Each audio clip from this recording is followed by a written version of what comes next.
कांतारा मेरे लिए एक बहुत ही रेयर सिनेमा एक्सपीरियंस था। जब से मैंने फिल्म देखी है तब से मैं इससे डिटैच ही नहीं हो पाया हूँ एंड आई थिंक बहुत लोगों का यही एक्सपीरियंस रहा होगा। Kantara is directed and written by Rishab Shetty and he is also the lead actor in the film. तीनों ही डिपार्टमेंट्स में he has done really well to give audience a unique cinematic experience. With film companion where I bring you cinematic video essays. इस video essay में I am gonna tell you my deep understanding of Kantara और ये film audience को क्या दिखाने की कोशिश करती है। This is going to be a video ऐसे जिसमें स्पॉयलर्स भी होंगे, so watch it after you have seen the film.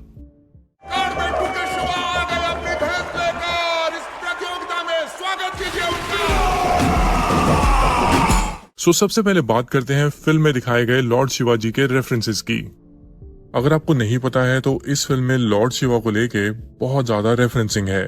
Lord Shiva के दो मेन एट्रीब्यूट्स हैं कि वो डिस्ट्रॉयर भी हैं और प्रोटेक्टर भी हैं। कंतारा में भी हमारे लीडिंग कैरेक्टर का नाम शिवा है और उसकी कैरेक्टर आर्क भी एक डिस्ट्रॉयर और एक प्रोटेक्टर की तरह है। You can actually see in the first half he is the destroyer. वो जानवरों को मार रहा है, पेड़ काट रहा है, लोगों से लड़ता है, नशे करता है। इस तरह से उसकी डिस्ट्रक्टिव पर्सनैलिटी दिखाई गई है।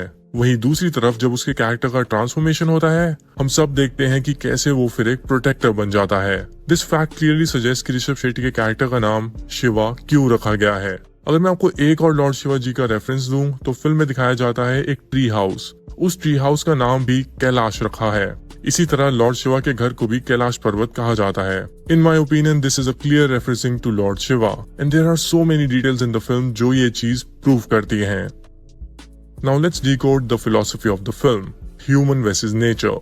कंटारा की जो डीप फिलोसफी है, it's all about who owns the land, यानी कि जमीन का असली मालिक कौन है। हमें फिल्म में ग्रीडी लैंडलॉर्ड्स दिखाए जाते हैं जो जंगल की प्रॉपर्टी को अपने अंडर लेना चाहते हैं। वो इसके लिए इवन मारने को तैयार हैं। वहीं दूसरी तरफ गवर्नमेंट है जो इसको फॉरेस्ट रिजर्व बनाना चाहती है to protect the wildlife. और फिर आते हैं ट्राइबल्स, गाँव के लोग। वो हमेशा से यही रहे हैं और वो इस जमीन से सबसे ज्यादा जुड़े हुए हैं। इन सभी के कॉन्फ्लिक्ट्स के थ्रू हमें फिल्म दिखाना चाहती है कि लैंड एक्चुअली में इन तीनों में से कोई भी ओन नहीं करता है। नेचर को गॉड का दर्जा दिया जाता है और पूरी फिल्म में जब भी कोई भी इसे छीनने की कोशिश करता है उधर ही पंजुली देव हमारे सामने आने लग जाते हैं। दिस एक्चुअली सजेस्ट कि नेचर को उनके अलावा कोई ओन नहीं कर सकता। आपको भी समझना होगा कि एक ह्यूमन की एग्जिस्टेंस नेचर की वजह से है, ना कि नेचर की हमारी वजह से। This is also a commentary on the modern times, क्योंकि आज भी हम यही कर रहे हैं। फिल्म में बहुत सटली बताने की कोशिश करती है कि how human is leaching on the nature for their own profit. दान की हुई जगह को वापस लेने से दयु नाराज हो जाएंगे। Now let's talk about mythology and mass as a perfect mixture. Film में माइथोलॉजी का बहुत स्ट्रॉन्ग होल्ड रहता है as a story is deeply rooted to demigods.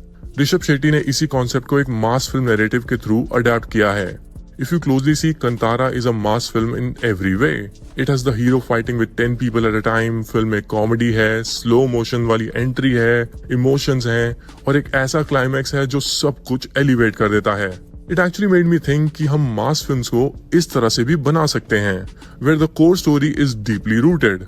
KGF, Pushpa, RRR एक अलग तरह का मास सिनेमा है, I agree. पर वहीं कंतारा, कर्णन, असुरन एक अलग ही लेवल का डीपली रूटेड मास सिनेमा है।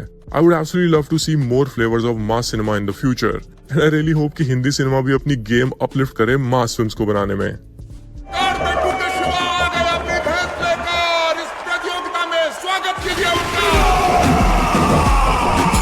Now let's try to understand the most important section of the film, which was the climax.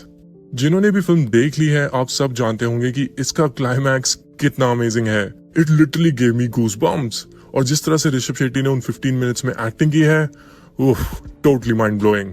But in सभी के पीछे एक बहुत ही डीपली लेयर्ड मीनिंग है। आप सबको याद होगा कि फिल्म के स्टार्टिंग में बहुत साल पुराना एरा दिखाया जाता है जहां हम देखते हैं कि कैसे एक राजा पंजुर्ली देव से एक समझौता करता है। वो वहां के ट्राइबल्स को अपनी जमीन डोनेट करता है और बदले में उसे देव पीस ऑफ माइंड देते हैं। उस राजा को इसके साथ वार्न भी किया जाता है कि अगर उसने कभी भी ये जगह लोगों से छीनने की कोशिश की तो देव तो शायद उसे माफ कर दें, पर उनका प्रोटेक्टर गुलिगा उन्हें कभी नहीं छोड़ेगा। मतलब जब भी इस जगह को कोई भी छीनने आएगा तो उसके साथ गुलिगा बदला लेगा। यही दिखाया गया है फिल्म के क्लाइमैक्स में भी, जब लैंडलॉर्ड का कैरेक्टर गांव वालों और शिवा को मारने आया होता है। शिवा पूरी तरह से हार चुका होता है, गिर चुका होता है और ऑलमोस्ट मर चुका होता है और उसी वक्त शिवा के अंदर गुलिगा आ जाता है और उसके बाद वो सबसे बदला लेता है। आखिर में वो जमीन गांव वालों के पास ही रहती है, पर शिवा को अपने आप को सैक्रिफाइस करना पड़ता है। इसी सैक्रिफाइस को करते हुए वो फॉरेस्ट ऑफिसर मुरली को इशारों इशारों में कहते हैं कि अब इस फॉरेस्ट और इसके लोगों को प्रोटेक्ट करने की जिम्मेदारी उनकी है। दिस एक्चुअली एक्सप्लेन्स कि एक तरह से दोबारा गॉड और किंग के बीच एक ट्रीटी हुई है और अब फॉरेस्ट ऑफिसर मुरली ही इन सबके प्रोटेक्टर हैं। In my opinion this ending ticks every box of perfection, क्योंकि मुरली हमेशा से ही गांव वालों और फॉरेस्ट को बचाना चाहता था। उसकी इंटेंशंस कभी भी खराब नहीं थी। वहीं दूसरी तरफ शिवा अपने फादर को मिल पाता है और दोनों उसी सर्कल से गायब हो जाते हैं। This is something which is beyond our imagination. Film में हमें इस चीज को समझाया भी नहीं गया है। कुछ चीजों को समझाना मेरे ओपिनियन में जरूरी भी नहीं है। It is all beyond human understanding. इसीलिए इस तरह की कहानियों को लेजेंड बुलाया जाता है। That is why the film is called Kantara the legend.